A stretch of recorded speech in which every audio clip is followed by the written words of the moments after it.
Hello students, ये IIT JEE की problems हैं।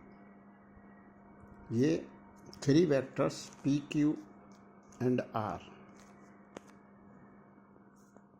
Are shown in the figure. ये पी वेक्टर, ये क्यू और ये वाला आर वेक्टर और ये S vector shown in the figure. Let S be the any point on the vector, मतलब ये वेक्टर आर है, ये वाला ही, जो कि माइनस पी प्लस क्यू होगा। The distance between points P and S, ये पी पॉइंट है, ये एस पॉइंट है। ये बी टाइम्स वेक्टर आर की मैग्नीट्यूड यहाँ तक है, पी से लेके क्यू तक। The general relation among vector P Q and S is, अब इन चार में से कौन सा सही है? अब अपने से ये पूछा गया है कि ये वेक्टर एस है, तो एस वेक्टर ये वाला, मतलब ओ एस क्या है ये अपने को देखना है। ओ एस है O P plus P S. आप यूँ भी पहुँच सकते थे O Q plus Q S. अपने को ओ से लेके एस तक पहुँचना है, तो किसी भी रास्ते से पहुँचो। तो O P plus P S का वेक्टर सम है। अब जो ओ पी तो पी है, और जो पी एस है वो क्या है? वो एक्चुअल में पी से लेके क्यू तक आर वेक्टर है। तो आर वेक्टर है वो माइनस पी प्लस क्यू।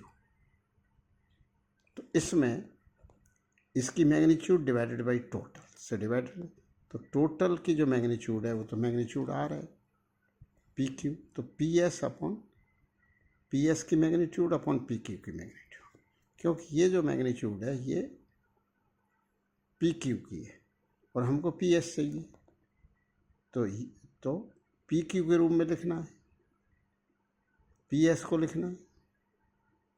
तो ये अपॉन टोटल की magnitude,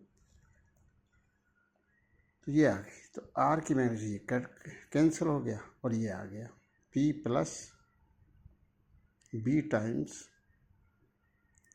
minus P plus Q. तो ये चीज़ आ गई।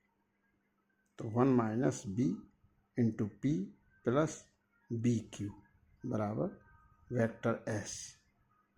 तो आंसर बी इज करेक्ट।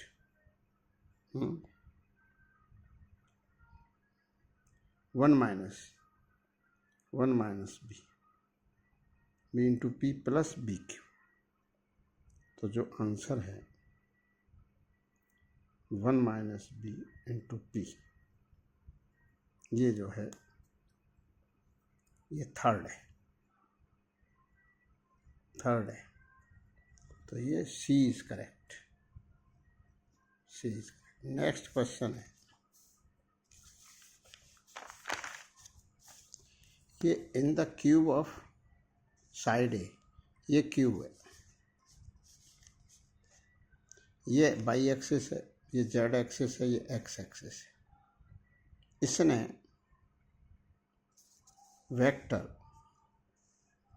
इसने पूछा है the vector from the central point of face A B O D to the central point of the face B E F O. तो यहाँ से जी एच वेक्टर को पूछा है। अब ये वेक्टर, ये जी एच कैसे लिखा जाएगा? जी एच क्या है? जी ओ प्लस ओ एच। जी ओ जो होगा वो माइनस ओ जी होगा, तो हमें ओ जी और ओ एच वैक्टर पता है। अब आप कहोगे वो कैसे पता है? ओ जी वैक्टर, जी इज द इस फेस का सेंटर है, और इसमें क्या आता है? एक्स एक्सिस और ये जेड एक्सिस। तो एक्स हाफ चलोगे तो क्योंकि सेंटर है, तो ये हो जाएगा A by two I plus A by two K. तो ये वेक्टर हो गया ओ जी। अब ओ एच क्या है? ओ एच इस फेस का सेंटर है। इसमें क्या आता है? Y and Z. तो ओ एच पे कैसे पहुँचेंगे, a/2 जे प्लस a/2 के। अब जी एच वैक्टर कैसे आएगा, जी एच वैक्टर जी ओ प्लस ओ एच। तो ओ एच तो हमने ये लिखा ही है, जो ओ जी है तो जी ओ क्या होगा, इसका नेगेटिव, इसमें से इस वेक्टर को माइनस कर, तो माइनस ओ जी प्लस जी ओ प्लस ओ एच, जी ओ प्लस, तो वो जी ओ जो है वो माइनस ओ जी है। वैसे G O plus O H G H हो गया, जी एच है जी ओ प्लस ओ एच, मतलब अपने को जी से एच पर पहुंचना है। अब किसी भी रास्ते से पहुंचो, जी ओ प्लस ओ एच, कहीं से भी कहीं तक पहुंच सकते हो आप घूम कर, लेकिन हमें ऐसे ऐसे पहुंचने में सुविधा है, क्योंकि अपने को ओ जी वैक्टर पता है, ओ एच पता है, तो ओ जी पता है तो जी ओ भी पता है, जी ओ जो है उसका नेगेटिव हो जाएगा, तो ओ जी पता, ओ एच पता, तो जी एच पता लग जाएगा। एक्चुअल में जी एच वैक्टर होगा जी ओ प्लस ओ एच, तो जी ओ होगा माइनस ओ जी, और ओ जी जो है वो, ओ जी जो है उसमें a/2 आई और a/2 के आ रहे हैं, और ओ एच में वाई एंड जेड आ रहे हैं, तो a/2 जे प्लस a/2 के। अब इसको माइनस कर दो, तो माइनस करने पर ये जो के है ये कट हो गया, तो ये आई नेगेटिव रह गया और जे पॉजिटिव, तो आई नेगेटिव और जे जो है आई नेगेटिव और जे पॉजिटिव, तो इसका बी करेक्ट हो। ये दो प्रॉब्लम थी, IIT JEE की प्रॉब्लम थी ये दोनों, एक मेंस की थी, एक एडवांस की।